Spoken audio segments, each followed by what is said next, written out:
Actor சூர்யாவுடைய கருப்பு படத்தை எடுத்துக்கிட்டோம் அப்படின்னா, இப்ப மூவி டீம் கரெக்ட்டா வந்து இந்த படத்த ஏப்ரல் 30 அப்படி இல்லன்னா மே 1ஆம் தேதி ரிலீஸ் பண்ணலாம் அப்படிங்கிற மாரி பிளான் பண்ணியிருக்கிறதா சொல்லப்படுதுங்க. சோ இப்ப இந்த படத்துக்கான ஓடிடி டீல்க்கான டாக்ஸ் போயிட்டு இருக்கு அப்படிங்கிற மாரி சொல்றாங்க. அந்த வகையில பார்த்தீங்கன்னா Netflix அண்ட் ஜி5 இவங்க 2 பேரும் டாக்ஸ் பண்ணிட்டு இருக்காங்க அப்படிங்கிற மாரி சொல்லப்படுது. சோ இன்னும் 10 நாளுக்குள்ள பார்த்தீங்கன்னா இந்த ஓடிடி யார் வாங்க போறா அப்படிங்கிறது கன்ஃபார்ம் ஆயிரும். அந்த அப்டேட்டுமே ரிலீஸ் பண்ண போறாங்க அப்படிங்கிற மாரி சொல்லப்படுது. சோ படத்துடைய அடுத்த அப்டேட் வந்து பார்த்தீங்கன்னா இந்த ஓடிடி அப்டேட் வந்துரும். அதுக்கப்புறம் படத்தோட ரிலீஸ் டேட், அதுக்கப்புறம் செகண்ட் சிங்கிள் அப்படின்னு சொல்லிட்டு இந்த படத்துல இருந்து அப்டேட்ஸ் வந்து ரிலீஸ் பண்ண ஸ்டார்ட் பண்ணிருவாங்க. சோ என்ன பண்ண போறாங்க அப்படிங்கறத வெயிட் பண்ணி பார்க்கலாம். நம்ம ஏற்கனவே சொல்லியிருந்தோம் சூர்யாவுடைய விஸ்வநாதன் அண்ட் சன்ஸ் அந்த படத்துல இருந்து டீசருக்கு ரிலீஸ் ஆக போகுது. மார்ச் 15 ரிலீஸ் ஆக போகுது அப்படிங்கறத நம்ம சொல்லியிருந்தோம். சோ இதுக்கான அனௌன்ஸ்மெண்ட்டுமே சீக்கிரமா வந்துரும். வெயிட் பண்ணி பார்ப்போம். AA22 A6 ப்ராஜெக்ட் எடுத்துக்கிட்டோம் அப்படின்னா இந்த படத்துக்கு சாய் அபியங்கர் தானே மியூசிக் பண்றாரு. சோ அவர் வந்து பாத்தீங்கன்னா இந்த படத்துக்காக 5 சாங்ஸ் கம்ப்ளீட் பண்ணி முடிச்சிருக்காரு அப்படிங்கிற மாதிரி சொல்லப்படுதுங்க. சோ பயங்கர ஃபாஸ்டா அந்த படத்துக்காக ஒர்க் பண்ணிட்டு இருக்காரு. அண்ட் அதே மாதிரி இப்ப கரண்டா பார்த்தோன்னா இந்த படத்துக்கான டீசருக்கான அந்த ஒர்க் வந்து போயிட்டு இருக்காமா. சோ அந்த டீசர் வந்து ஏப்ரல் 8ஆம் தேதி ரிலீஸ் ஆக போகுது அப்படிங்கறத நம்ம சொல்லியிருந்தோம். சோ இதுக்கான அனௌன்ஸ்மெண்ட்டுமே சீக்கிரமா வரப்போகுது. எப்ப வரப்போகுது அப்படிங்கறத வெயிட் பண்ணி பார்ப்போம். சோ இது போக இந்த படத்துல ஆக்ட்ரஸ் ராஷ்மிகா அவங்க நடிச்சிருக்காங்க அப்படிங்கறத நம்ம சொல்லியிருந்தோம் இல்லையா. சோ இந்த படத்துல அவங்களுக்கு பாத்தீங்கன்னா ஒரு ஃபைட் சீக்வன்ஸ் இருக்கு அப்படிங்கிற மாதிரி சொல்லப்படுதுங்க. அதாவது அல்லு அர்ஜுன் கூட ஒரு ஃபைட் சீக்வன்ஸ் இருக்காமா. சோ அப்படி பார்க்கும்போது இந்த படத்துல ராஷ்மிகா வந்துட்டு நெகட்டிவ் ரோல்ல வர போறாங்களா என்ன ஏது அப்படிங்கிறது தெரியல. இத பத்தி உங்களோட ஒப்பீனியன் என்ன அப்படிங்கறத கமெண்ட்ல சொல்லுங்க. சோ இதுக்கு அடுத்து அல்லு அர்ஜுன் நடிக்க போற AA23 ப்ராஜெக்ட் எடுத்துக்கிட்டோம் அப்படின்னா இந்த படத்துக்கு அனிருத் தானே மியூசிக் பண்றாரு. சோ இந்த படத்துக்காக அனிருத்துக்கு பாத்தீங்கன்னா ஒரு ஹையஸ்ட் அமௌண்ட் கொடுக்க போறாங்க அப்படிங்கிற மாதிரி சொல்லப்படுதுங்க. சோ இது வரைக்கும் நம்ம இந்தியாலே பாத்தீங்கன்னா ஹையஸ்ட் பெய்டு மியூசிக் டைரக்டரா அனிருத் இந்த ப்ராஜெக்ட்டுக்கு அப்புறம் மாறிடுவாரு அப்படிங்கிற மாதிரி சொல்லப்படுது. சோ அந்த அளவுக்கு ஒரு பெரிய அமௌண்ட் இந்த படத்துக்கு அவருக்கு கொடுக்க போறாங்க அப்படிங்கிற மாதிரி சொல்லப்படுதுங்க. சோ எக்ஸாக்ட்டா என்ன நம்பர் அப்படிங்கிறது கிளியரா தெரியல. தெரிஞ்சோடனே உங்களுக்கு நான் அப்டேட் பண்ணிடுறேன். AK64 ப்ராஜெக்ட் எடுத்துக்கிட்டோம் அப்படின்னா இன்னுமே இந்த படத்துக்கான ப்ரொடியூசர் வந்து கிடைக்கலங்க.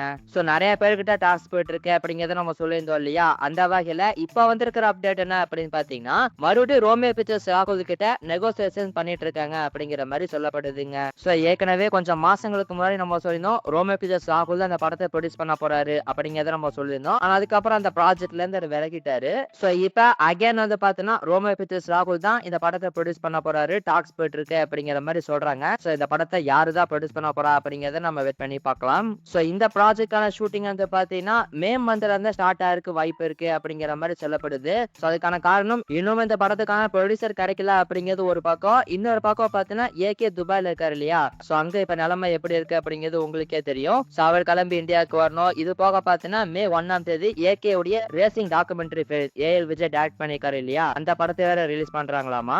சோ அதுவும் அந்த டாக்குமெண்ட்ரியை பாத்தீங்கன்னா தியேட்டர்ஸ்ல ரிலீஸ் பண்றதுக்கு பிளான் பண்ணிருக்காங்களாமா. அந்த ஒர்க்ல வேற இருக்கு. சோ அத பத்தி லேட்டஸ்டா வர அப்டேட் என்ன அப்படின்னு பாத்தீங்கன்னா அந்த டாக்குமெண்ட்ரிக்காக ஏகேவே இறங்கி ப்ரொமோஷன் பண்ண போறாரு அப்படிங்கிற மாதிரி சொல்லப்படுது. சோ இது வந்து எந்த அளவுக்கு கன்ஃபார்ம் அப்படிங்கிறது தெரியல. என்ன நடக்க போகுது அப்படிங்கறத நம்ம வெயிட் பண்ணி பார்ப்போம். துரந்தர் 2 படத்தை எடுத்துக்கிட்டோம் அப்படின்னா இப்ப இந்த படத்தை பத்தி ஒரு ரூமர் ஒண்ணு போயிட்டு இருக்கு. ஆனா இப்போதைக்கு இது ரூமர் தான். அதாவது மூவி டீம் வந்து பாத்தீங்கன்னா இந்த துரந்தர் ப்ராஜெக்ட இன்னமும் எக்ஸ்டெண்ட் பண்ணலாம் அப்படிங்கிற மாதிரி பிளான் பண்ணிருக்காங்களாமா. அந்த வகையில இந்த துரந்தர் பார்ட் 2ல பாத்தீங்கன்னா பார்ட் 3க்கான லீடுமே இருக்க போகுது. அது வந்து ஜூன் 4ஆம் தேதி ரிலீஸ் ஆக போகுது அப்படிங்கிற மாதிரி நியூஸ் வந்திருக்கு. சோ இது வந்து பாத்தீங்கன்னா இப்போதைக்கு கன்ஃபார்ம் கிடையாது. முழுக்க முழுக்க ரூமர் தான். எனக்கு தெரிஞ்சு பார்ட் 3 கொண்டு போறதுக்கான வாய்ப்பு இல்ல. இருந்தாலும் கொண்டு போறதுக்கு பிளான் பண்ணுவாங்கன்னு நினைக்கிறேன். ஏன்னா துரந்தர் ப்ராஜெக்ட் வந்து பாத்தீங்கன்னா அந்த அளவுக்கு சக்சஸ் ஆயிருக்கு. சோ என்ன பண்ண போறாங்க அப்படிங்கறத வெயிட் பண்ணி பார்க்கலாம். இத பத்தி உங்களோட ஒப்பீனியன் என்ன அப்படிங்கறத இந்த வீடியோடைய கமெண்ட் செக்ஷன்ல சொல்லுங்க. ஆக்டர் சல்மான் கான் எடுத்துக்கிட்டோம் அப்படின்னா இப்ப கரண்டா பாட்டில் ஆஃப் கல்வான் அந்த ப்ராஜெக்ட்ல ஒர்க் பண்ணிட்டு இருக்காரு. சோ இதை முடிச்சிட்டு என்ன ப்ராஜெக்ட் பண்ண போறாரு அப்படின்னு பார்க்கும்போது டைரக்டர்ஸ் ராஜன் டிகே இவங்களோட டைரக்ஷன்ல ஒரு படம் பண்ண போறாரு அப்படிங்கிற மாதிரி சொல்லப்படுது. சோ இந்த ப்ராஜெக்ட பாத்தீங்கன்னா மைத்திரி மூவி மேக்கர்ஸ் அவங்க தான் ப்ரொடியூஸ் பண்ண போறாங்க அப்படிங்கிற மாதிரி சொல்லப்படுதுங்க. சோ இப்போதைக்கு பார்த்தனா இந்த ப்ராஜெக்ட்கான டாக்ஸ் போயிட்டு இருக்கு அப்படிங்கிற மாதிரி சொல்றாங்க. சோ இதுக்கான அபிஷியல் அனௌன்ஸ்மெண்ட் இது வருது அப்படிங்கறத வெயிட் பண்ணி பார்ப்போம். தளபதி விஜயோடைய ஜனநாயகன் படத்தை எடுத்துக்கிட்டோம் அப்படின்னா நம்ம ஏற்கனவே சொல்லியிருந்தோம் மார்ச் 9ஆம் தேதி அதாவது இன்னைக்கு மதியம் 2 மணிக்கு ஜனநாயகன் படத்தை ரிவிஷன் கமிட்டி பார்க்க போறாங்க. சோ பார்த்துட்டு சீக்கிரமா சர்டிபிகேட் கொடுத்துருவாங்க அப்படிங்கறத சொல்லியிருந்தோம் இல்லையா. சோ இப்ப மறுபடியும் அதுல ஒரு ட்விஸ்ட் ஒன்று நடந்திருக்குங்க. இன்னைக்கு ரிவிஷன் கமிட்டி அந்த படத்தை பார்க்கல. அதுக்கான காரணமா என்ன சொல்லியிருக்காங்க அப்படின்னு பாத்தீங்கன்னா இந்த ரிவிஷன் பார்க்கறதுக்காக ஒரு குழுவை நியமிச்சிருந்தாங்க இல்லையா. அதுல ஒருத்தருக்கு உடம்பு சரியில்லாம போயிருச்சாமா. இருக்காமா. சோ அதனால இன்னைக்கே ரிவிஷன் கமிட்டி இந்த படத்தை பார்க்கலாம் அப்படிங்கறத அறிவிச்சிருக்காங்க. சோ அகைன் ஜானகி படத்துக்கு இன்னொரு ட்ரபிள் அப்படிங்கிறது வந்திருக்கு. இதெல்லாம் பிளான் பண்ணி பண்றாங்களா அது எதாச்சும் நடக்குதா அப்படிங்கிறது கிளியரா தெரியல. இத பத்தி உங்களோட ஒப்பீனியன் என்ன அப்படிங்கறத கமெண்ட்ல சொல்லுங்க. சோ இன்னைக்கு ஜானகி படத்தை ரிவிஷன் கமிட்டி பார்க்கல, எப்ப பார்க்க போறாங்க அப்படிங்கிறது சீக்கிரமே நம்மளுக்கு தெரிய வரும். வெயிட் பண்ணி பார்ப்போம்.